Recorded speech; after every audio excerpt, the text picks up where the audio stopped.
Mark Stockwell is one of the few developers willing to mention the F word in public.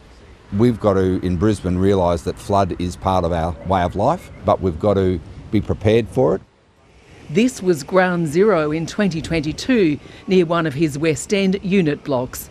And it went to about 6.8 metres, which means it's another 1.8 metres above my head. Building above ground car parks, moving utilities to rooftops and flood barriers like this all help. Alarms, gates, bunds, in some situations maybe pumps. With a national housing crisis, governments are using any land they can. But that might mean those occupants have to shelter in place in times of a flood. That's certainly the case in Sydney's West, where this 34-storey build-to-rent block is going up in Parramatta. There was a comment that the design allowed for a tolerable risk to life. Damned by the council and the SES, it was called in by the New South Wales government. Obviously, the family of someone that died in floodwaters would not accept that as a tolerable risk. On Queensland's Gold Coast, this low-lying land is to become Lakesview, with 2,700 homes to be built up on pads.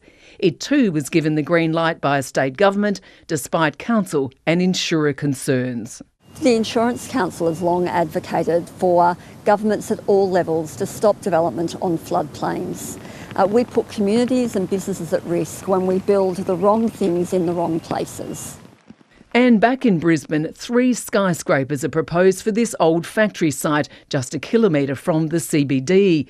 Developers arguing habitable areas are above climate change predictions for floods even 75 years from now.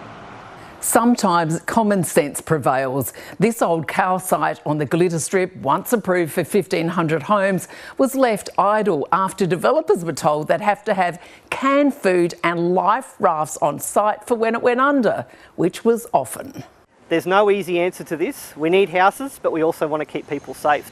Lexy Hamilton-Smith, ABC News.